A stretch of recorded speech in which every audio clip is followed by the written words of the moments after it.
মুসলমান ভাইরা বন্ধুগণ আমার, সাহাবাকেরাম যখন রাসূল সাল্লাল্লাহু আলাইহি ওয়াসাল্লামের সঙ্গে কথোপকথন করতেন, কথা বলতেন, রাসূল সাল্লাল্লাহু আলাইহি ওয়াসাল্লাম কোনো কিছু বললে সাহাবাদের যদি বুঝে না আসতো তাহলে রাসূল সাল্লাল্লাহু আলাইহি ওয়াসাল্লামকে বলতেন, রাইনা, হে রাসূল আমাদের প্রতি একটু লক্ষ্য করুন, আমাদেরকে বুঝিয়ে দিন। সম্মানিত দিনী ভাইরা, এই কথাটা শুনে ইহুদি খ্রিস্টানরা এই কথাকে তারা ব্যঙ্গ করতে লাগলো। তখন তারা রাইনা বলে সম্বোধন করত। রাইনা শব্দের অর্থ হলো রাখাল, রাইনা শব্দের অর্থ হলো বোকা, রাইনা শব্দের অর্থ হলো নির্বোধ। সম্মানিত দিনী ভাইরা, কিন্তু সাহাবারা যে কারণে এটা ব্যবহার করতেন সেটা হলো যে রাইনা মানে হলো ইয়া রাসূল আল্লাহ, ইয়া হাবিব আল্লাহ, আপনি আমাদের প্রতি একটু লক্ষ্য করুন, আমাদেরকে একটু বুঝিয়ে দিন। ইমানদারেরা, আল্লাহওয়ালারা এভাবে সম্বোধন করে সম্মানসূচক শব্দ ব্যবহার করেছেন।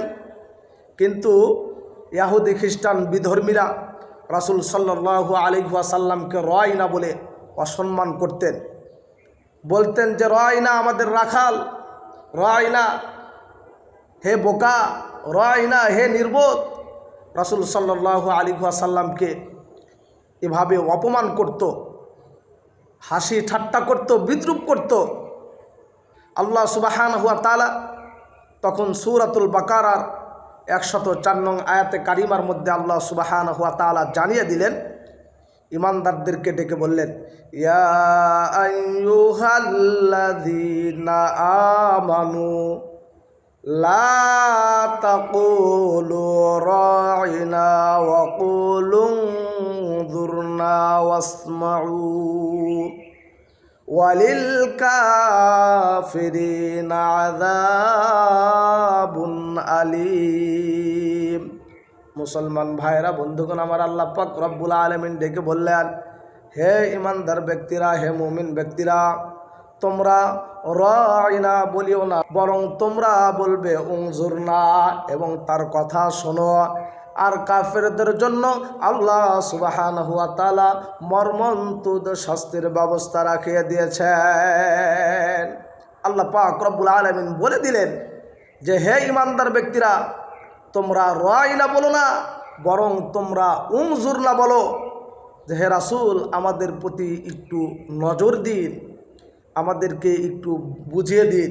সম্মানিত দিনী ভাইরা, যারা কাফির তাদের জন্য আল্লাহ সুবহানাহু ওয়া তাআলা মর্মন্তুদ শাস্তির ব্যবস্থা রাখিয়ে দিয়েছেন, কঠিন শাস্তির ব্যবস্থা আল্লাহ পাক রব্বুল আলামিন রাখিয়ে দিয়েছেন। সম্মানিত দিনী ভাইরা, এই আয়াতে কারিমা থেকে আমাদের শিক্ষা কি? আমরা এখান থেকে কি শিখব? এই আয়াতে কারিমা থেকে আমাদের শিক্ষা হলো, আমাদের দেশে, আমাদের সমাজে টুপিওয়ালা, দাড়িওয়ালা, পাঞ্জাবি পরা কোনো লোক দেখলেই একটা সময় বলা হতো রাজাকার, বলা হতো জেম্বি, বলা হতো জঙ্গি, এ ধরনের কথা বলা হতো। আলেম দেখলেই বলা হতো এই যে কাঠমোল্লা আসতেছে, কাঠমোল্লা কি জানে, কাঠমোল্লা কি বলবে, এই ধরনের কথা যারা বলে থাকে, আল্লাহ পাক রব্বুল আলামিন এই আয়াতে কারিমা থেকে সতর্ক করে দিয়েছেন। সুতরাং যারা আল উলামা ওয়ারাসাতুল আম্বিয়া, আলেম উলামা হলো নবী আলাইহিস সালাম গুণের উত্তরসূরি ওয়ারিস। সুতরাং তাদেরকে দেখলে আপনি জেএমবি বলতে পারবেন না, তাদেরকে দেখলে আপনি জঙ্গি বলতে পারবেন না, তাদেরকে দেখলে আপনি কটূক্তি করতে পারবেন না। আল্লাহ সুবহানাহু ওয়া তাআলা এই আয়াতে কারিমার মধ্যে এটাকে নিষেধ করে দিয়েছেন। সম্মানিত দিনী ভাইরা, তার মানে আমরা এ ধরনের কথা, যে কথাগুলোতে দ্বীনের ক্ষতি হয়, ইসলামের ক্ষতি হয়, রাসূলের বিরুদ্ধে কথা যায়, আল্লাহর বিরুদ্ধে কথা যায়, সেই কথাগুলো আমরা বলবো না। আমরা সবাই সবসময় সচেতন থাকব, এই সমস্ত কথা থেকে আমরা আমাদের নিজেকে মুক্ত করব। যদি মুক্ত না করতে পারি তাহলে আপনার জন্য কষ্টদায়ক শাস্তির ব্যবস্থা আল্লাহ সুবহানাহু ওয়া তাআলা রেখে দিয়েছেন। আসুন আল্লাহ সুবহানাহু ওয়া তাআলা আমাদের সকলকে এই আয়াতে কারিমার উপরে আমল করার তৌফিক দান করুক।